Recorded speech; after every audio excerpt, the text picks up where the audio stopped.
What's up, YouTube? What's up? All right, on this episode, we're going to MIG weld these plates that I made around where the nuts go onto these bolts. One thing I learned when we were out there in the field was the 2x3 tubing we used was just a little bit too thin. So every time you tighten down the nut, it wanted to cave in the top part of this metal. So to fix that, I thought the best way to do it was to create these 1/4-inch plates and put them around each bolt where the nut goes and see if that works. Otherwise, this fin stretcher that I made, as you see in the previous video, it actually works really well. Very, very impressed with it. All right, so let's weld one up and we'll go from there. All right, here we go. Oh, by the way, I'm using a Miller-Matic 215, and we have it set at 17.5 for the amps or volts, and we're using 295 for the wire speed. All right, so let's try it out.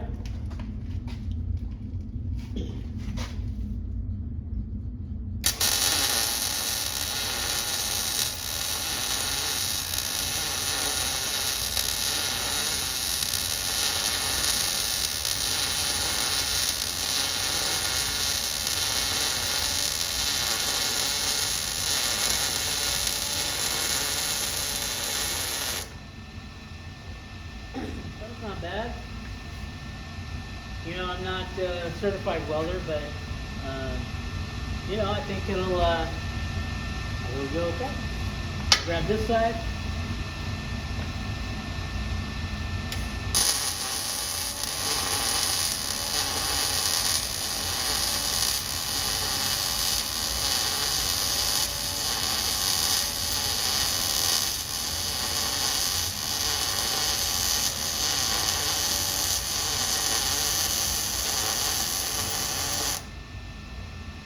Now the technique that I'm doing on MIG welding here is, there's a bunch of techniques you can do. The one I'm currently doing here is what they call a circle. So you're just creating a circle, make your welding bead, create the circle, and just slowly work that circle down your welding joint. So that's kind of where we're at. So there's two. Let's work on this other one over here.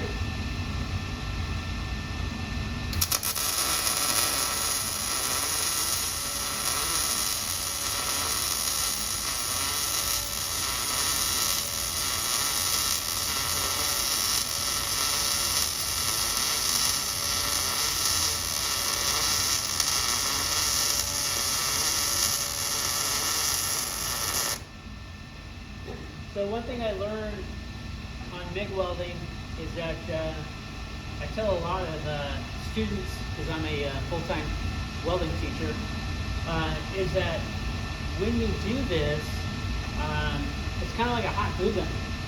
And so really you just got to get the thickness of metal and set your wire speed, your volts, and just practice. Just practice. Makes you better. All right, let's work on this next one.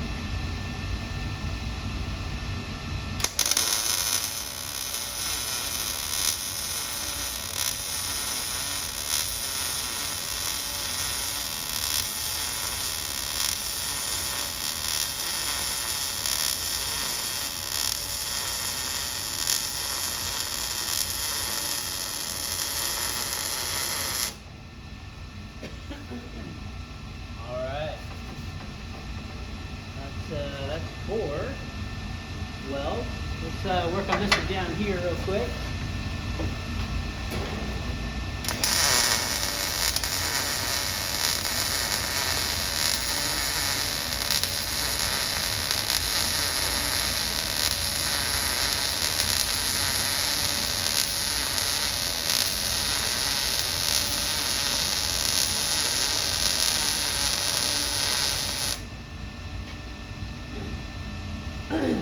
honestly, it's consistency.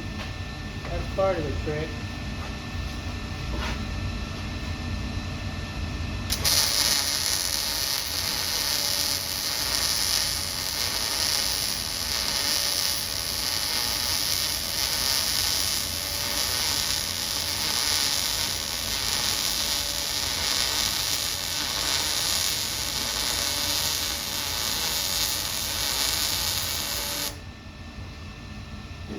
Alright. Grab these two on the far side over here. Whoops. Too far to fall off here.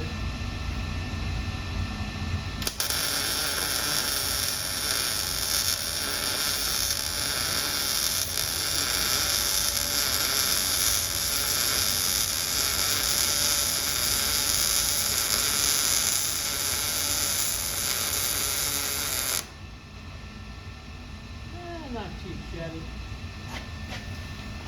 Alright. Now let's see here. I'm going to flip this.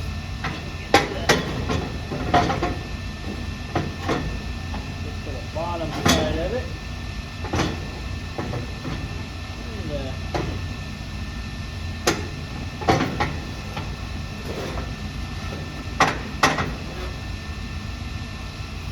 not the best angle, but just got to do these bottoms and the tops, and then we'll be done.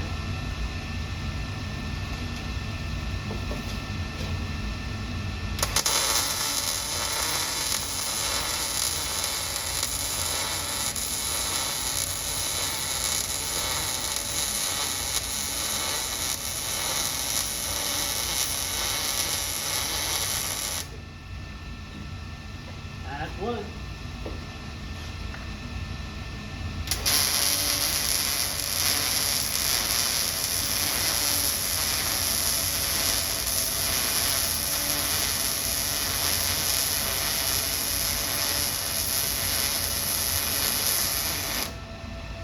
That's two.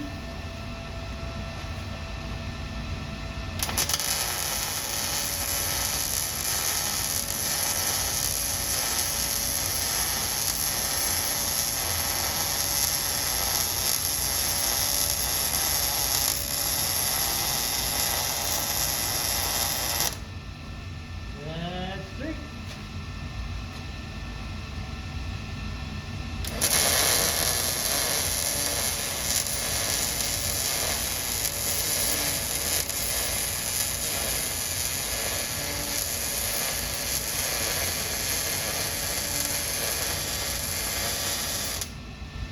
That's four.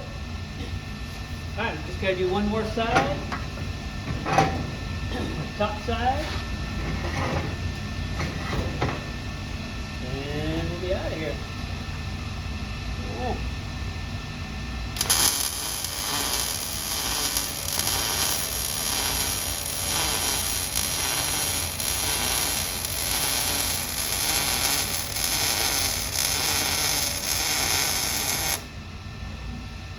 That's one.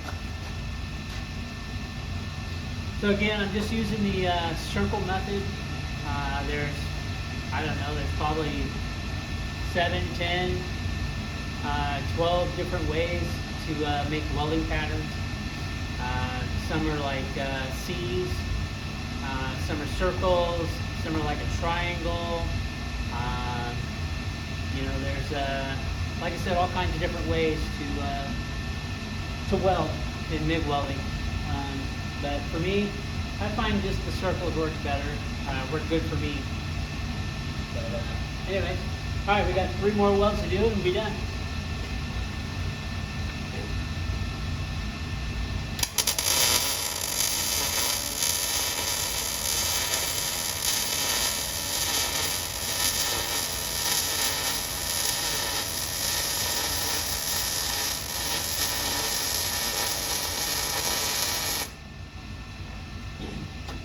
Well, that's not bad. I mean, you know, again, I'm not a welding inspector, but, you know, I think that'll definitely reinforce it for sure. All right, 2 more to go.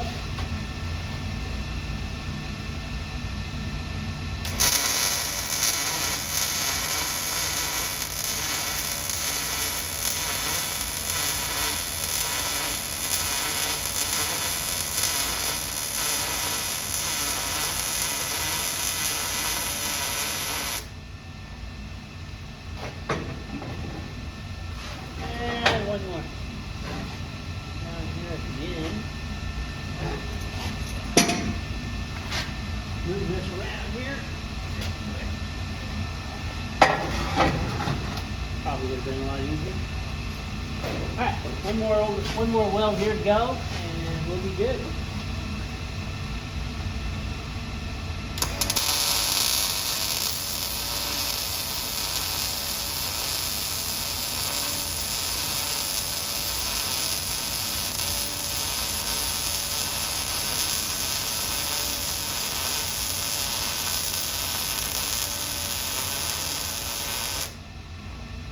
All right, my friend.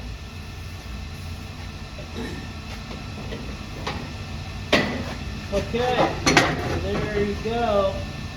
There's some good welded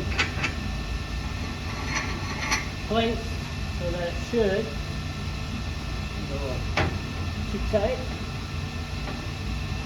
No. Anyway, that should take care of our problem. And again, our problem with this was that we needed to put some beefier plates where you actually bolted or screwed the nuts onto the bolts to squeeze that fencing in between the two 2x3 tubing. But overall, you know, if you watch the past videos, it actually works really well out in the field. So very excited, got these plates put in, they're welded in, and now I'll paint it, and we'll give it another test run here shortly. All right, YouTube friends, thanks for watching, and have a great day out there.